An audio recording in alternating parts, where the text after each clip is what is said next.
It's the 24th of August 2021. And so we see that in this month, 24 days have passed already. And just this is showing us the changing nature of sankharas, these conditioned phenomena of all physical and mental things, how they are constantly arising and ceasing. So if we count in terms of days, then we see that one day passes and then the next. Count in terms of hours, then it's 24 hours. We can count the months, the years, and gain this understanding in this way into change. But if we gain a clear insight into this nature of change within a state of samadhi, and we can see just this very breath, how there's the in-breath, and then a very brief pause, and then the out-breath. And this is developing Passanas, insight. So there was one time that I went to train in Vipassana with one teacher, Lumpur Intachak in Chiang Mai. And so I asked him about how to develop Vipassana. And he said to look at the breath and see how there's the in-breath and then a short pause and then there's the out-breath. And so we can see this nature of change within the in-breath and the out-breath. And if the mind is still, then joy and happiness comes up. And then the mind becomes even more firmly settled in that calm state. And there we can look at this breath, the in-breath, the out-breath, and see the changing nature of it. And see how this body is something that is constantly deteriorating within every in-breath and out-breath. How it's something that's always leaving us. This breath is constantly being separated from us. And then we understand how we need to be separated from everything in this world. And the separation that happens with each passing day. And things are always moving, they're never staying still. Because we see how this world is constantly spinning, don't we? And it's true as well for our life in this world, every life in this world. It can't stay still. It always has to be moving, has to be changing. And it's moving towards breaking. It's moving towards death. And this is what happens in the end. And this is something that we need to contemplate frequently. And that's what the Buddha taught to the monks, to the novices, and really to anyone who sees the danger, the drawbacks in the cycle of samsara. And so whether that's laity, or whether it's monastics, if we see that danger and drawbacks, both laity and monastics can be called bhikkhus as well. So we need to contemplate this nature of deterioration, this nature of breaking, of ending, of all of these conditioned phenomena, and do this consistently. And how we have to meet with separation from all the things that we love, the things that we like. And being separated from that which we find dear is something normal for us. But if this is something which we've never contemplated before, we've never thought about how we have to be separated from these things, and we gain them and we're happy. We're with the things that we like and love. But when we are separated from that, then this immense grief and agony can arise, and it can overflow the heart. And sometimes even to the point where people can kind of lose their minds. And they may die following the people that they love. Or they can just be filled up with this grief. And so sometimes the separation happens in accidents that are completely unexpected. And no one wants to meet with any of these accidents, but due to causes and conditions, due to old karma that those people have made. they get into an accident. And if they or their loved ones have never contemplated this before, never thought about this nature of change, and then this change comes up, or the separation arises instantly, then the mind doesn't have any mindfulness there. So this noble truth of suffering arises. And then there's the search to find a path out of suffering. So maybe before we had everything complete, we had everything that we need in our lives, but we never thought about this nature of change, because in that state where we have everything that we want, there's happiness there and there's hope for the future as well. We're full of wishes. But when we meet with separation from that which we find dear, then the mind falls into a state of agony. It can be real torture. So there was one Arahant disciple of the Buddha, this great monk, who contemplated the nature of the world and saw how the world has no leader. It's old age, sickness and death which leads the world. And also this world doesn't have any owner to it either, it's ownerless. And we need to, or everyone in this world needs to leave everything in it behind. Even though, and what we mean when we say they need to leave the world behind is that no one wishes to leave, but we have to leave all the same. So it's kind of like we're renting a house and we're staying there and feeling at ease, living there and full of happiness. But when it comes to the day that we're not able to pay our rent, then the owner comes to take the house back and evicts us from it. And so this body of ours is something that's very dear to us. And we also have mothers and fathers, we have siblings, we have children. And we don't want to be separated from them or from this world. And so all people who are born are in the state. We come into this life and we don't want to meet with separation. We want to stay forever. But those who have wisdom will see that it's necessary to leave. And that's what happens to everyone, to everything. And that this world is something that isn't sure. And what is sure is this nature of things being not sure. That things being uncertain is the most certain thing that there is. And old age, sickness and death is a certainty of this body.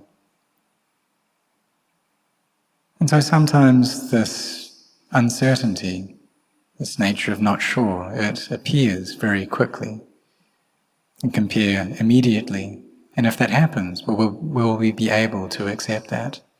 It's really not easy to swallow. And it's even more difficult to accept if we have a lot of responsibilities, a lot of duties. There are people who depend on us.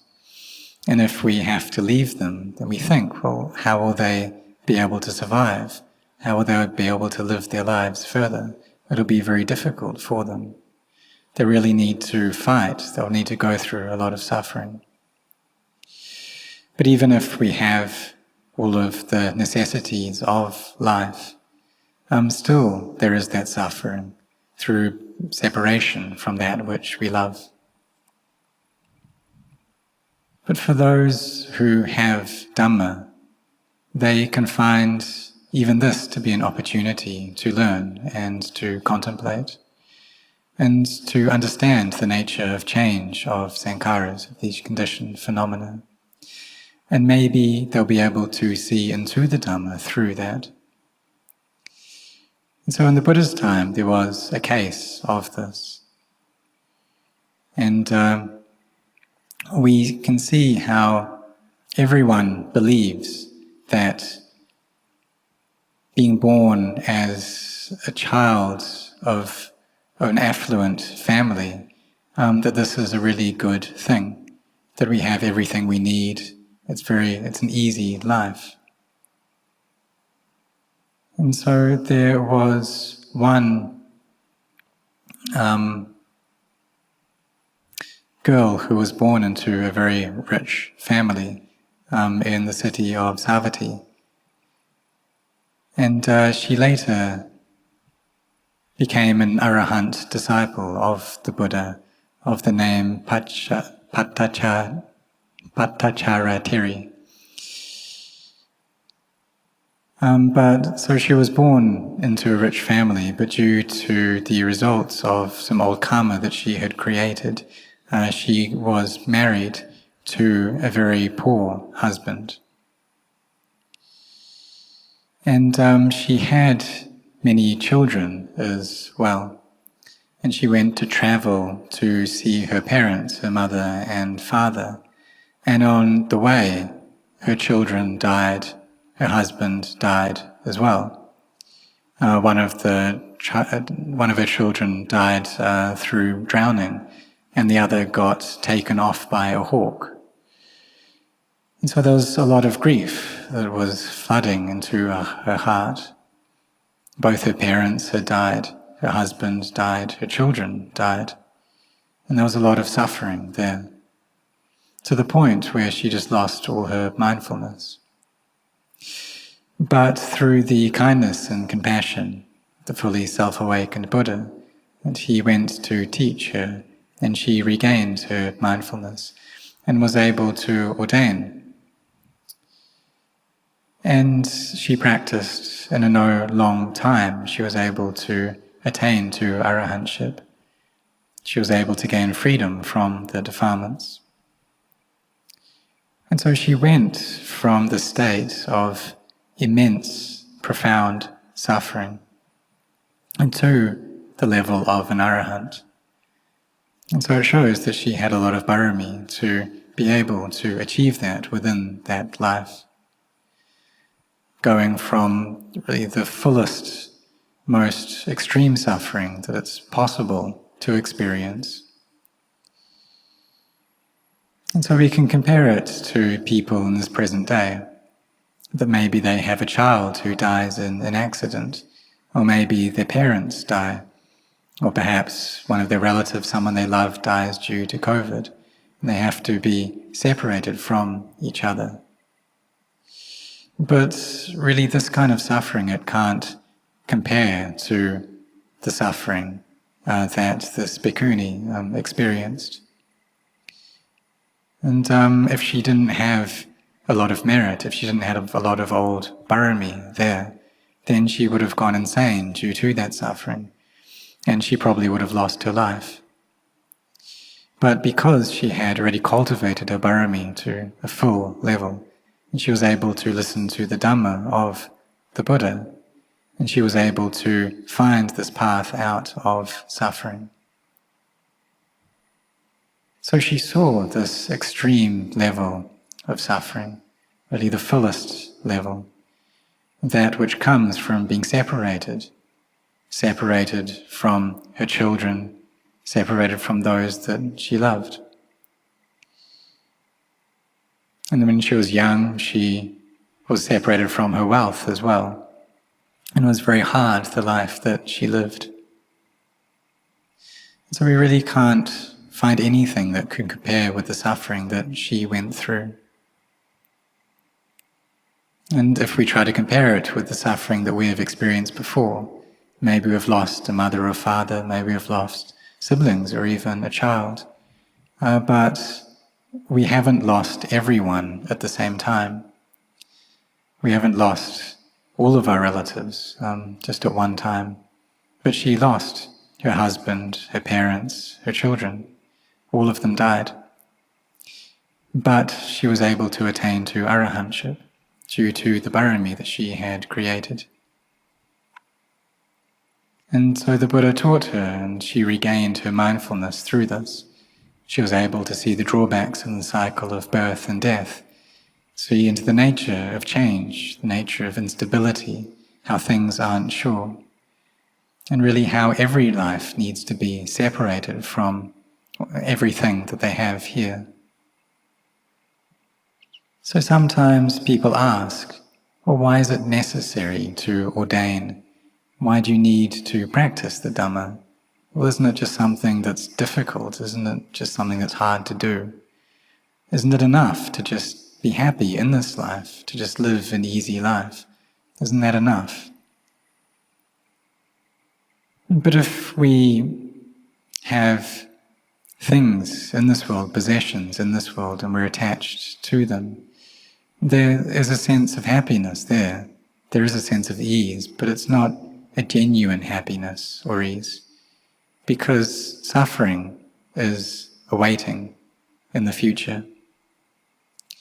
So we need to contemplate to see the reality of these things.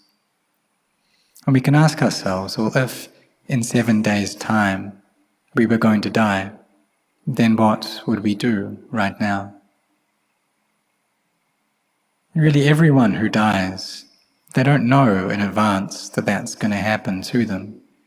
They don't know that in 5 years' time they're going to pass away, or in 4 years' time, or 3 or 2 or 1 year, that they're going to have to die. They don't know that in advance, or even 11 months, or 10 months, or 9 or 8 or 7 months. But we can ask ourselves, well, if we knew that this was going to happen to us, if we knew that we will have to die in just a few months, just a few days even, well then what should we do? We can ask ourselves this question, ask this to our own hearts. That in just 7 days we need to pass away. And then what are we going to do? That we need to be separated from everything, from all the things that we have, all the things that we own. So what should we do? And so some people, for them the answer comes up that they need to be generous. They need to make a lot of merit. They need to care for their precepts, need to cultivate samadhi and develop wisdom. And so that this wisdom, this knowledge arises before the body breaks apart. And that before we die, we have to have seen the Dhamma first, so that we have this noble wealth following us. Because we believe that after death there is birth again, and then from birth there is death. So we must ensure that the number of births and deaths that we have remaining is less and less. And so there are even some children who have a lot of parami, and even from a young age they say things like, well, I've been born again, but I don't want to be born. And we see that this parami that they have is following them into this life. It's coming up even as a child. So we need to contemplate along these lines, seeing how we must die, that life is something that isn't sure, but death is really the surest thing there is. And so what should we do? And we need to find an answer to this question.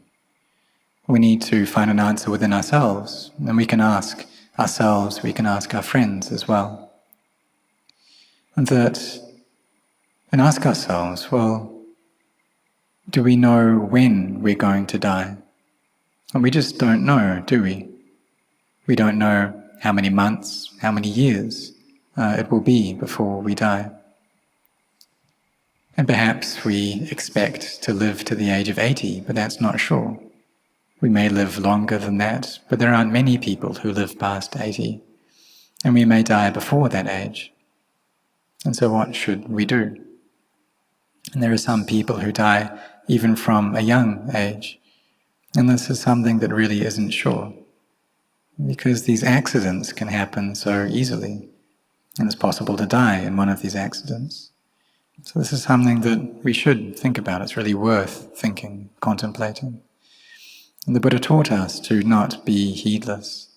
And so we should think about our mortality, about the nature of death. And through contemplating death, this contemplation and the thoughts that come up, these are really close to wisdom, but it's actually a form of memory or perception that's arising. This perception into the unstable nature of the body, how it's something that is unsatisfactory, something that's not self. This anicca, sanya, this perception of inconstancy or impermanence arising, or the perception of stress or suffering. If our minds become more peaceful, however, then we can see this within the elements of the body and see how the elements need to separate. And if this insight is clear, then all our doubts about the practice are relieved. And it's possible through contemplating death to enter into Upacara Samadhi. And so really all of the kammatthana objects, these meditation objects, they're all we can all use them to gain samadhi. And we just carry on practicing with them, and in the end, then the mind becomes peaceful and still. And we can see into the satya Dhamma, the truth of separation, for example. And so we shouldn't be heedless, then. We should contemplate how all physical and mental things have the nature to break apart, have the nature to end. And so when will they end? And do our minds really, or our hearts really believe that this is going to happen? You can see that in this present day, with this pandemic, that there are people dying all over the place, all over the world. And in many cases, that no one's able to help them out. We may wish to help them, but the virus can spread very quickly within the body, and they may just die first before we're able to give our assistance. And so we need to create good karma then, and rely upon our good karma.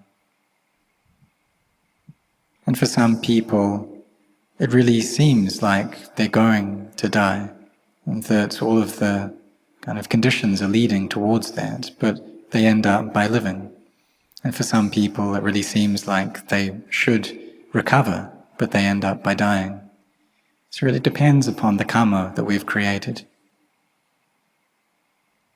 So we should try to create good karma and cultivate a heart of kindness and spread this kindness towards all beings and all those who are passing away. And then we come to contemplate into this nature of separation and contemplate into death. And so we see other people dying, and then we can ask ourselves, well, do I need to go through this as well? And so this bhikkhuni, Patacara Theri, during the time of the Buddha, that she experienced the suffering of this, of separation. And then eventually she was separated from this world, but she was separated within Nibbana, or the heart that was, that had realized Nibbana. And it was her last life. Her heart had reached purity already. But if we don't practice, then we're not going to get to the state of purity. And then we'll need to be born and we need to die again. And how many times will this happen? We just can't count. And in each life we have a mother and a father, have husband and a wife and children, siblings. And then in each life we need to be separated from our mother and father, husband, wife, siblings, children, again and again. And this doesn't happen during just one life, but it happens over and over. And if we still have the causes and conditions for birth, which are ignorance, craving, and clinging, and then the mind needs to be caught in the cycle of birth and death, always spinning between these. And we just don't know when this is going to end. And so when it's always in the cycle of birth and death, and it's always experiencing suffering, and within every life we experience suffering, it doesn't matter whether we are wealthy or poor, whether we have a lot of knowledge or a little knowledge, There's suffering throughout every life. That everyone needs to be separated from each other, separated from all the things that we have. And this separation is something that is painful. And even if we have everything that we need, it's still painful because we need to be separated from those things. That the heart still has suffering. And if we still have attachment to the five khandhas, then really all we experience is this dukkha, the stress or suffering. And so some people, they are poor and they just don't see how the wealthy are suffering. And they think that if they have a lot of wealth, then they'll have a lot of ease and happiness. But they just don't know that kind of suffering. They just think how they themselves don't have enough food or don't have shelter or clothing, and they're not equal to others. Perhaps they don't have any shoes to wear, or their shirts or trousers are old, or maybe they don't have books to use to study at school, or maybe they're not even able to get to a hospital. Or in this present day, the children in poor families, they may not have an iPad or a device to study online. And so their parents suffer a lot because they can't provide these for their children. But really those people who have everything that they need, have children who study well, have a lot of money, it's possible for them to be heedless. And if they have a lot of merit, then this good fortune may stay with them for a long time. But when they are separated from these things, these good things, then they experience great agony due to that. And so do we see this? The people who are very wealthy, they too experience suffering. And so really everyone experiences this dukkha. Everyone has this suffering. All minds have it. And so the Buddha, he taught us to not be heedless, but rather to contemplate and to practice. To think about how this life is something that isn't sure. And so we can think that in 1 year, if we needed to die, then what would we do? And this death is something that we should contemplate very frequently. And really, 1 year is too far away. And we should ask ourselves, what about tomorrow?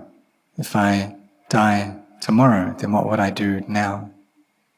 When we go to fall asleep, we can ask ourselves, well, do we know if we're going to open up our eyes again? Do we know whether we're going to wake up or not? And we don't know. And then when we wake up, we can ask ourselves, well, do we know that this life will live until this evening, until tonight? And so we don't know how long this life is going to stay. We don't know how we're going to die or where. Whether would you die due to COVID or something else, whether we'll die on land or in the air or in the water. We just don't know this. And when we don't know these things, then how can we afford to be heedless? And we should prepare our minds first and really set our hearts on this practice. And just like this Arahant Bhikkhuni disciple of the Buddha, that she was able to contemplate and to see the Dhamma and to attain to the Dhamma. But if we don't have Dhamma, then when we meet with separation, then we meet with a lot of suffering. So the Dhamma is something that we should seek out, we should endeavour to find, and use this as the refuge for our hearts. And so we must contemplate the Dhamma, must bring up a lot of samadhi, try to make sati, mindfulness rather, try to make our samadhi well established, and then seek out the truth. You can ask ourselves, or is there anything in this life which is certain? You can ask ourselves, why was I born? And perhaps we didn't want to get born, and so why were we born?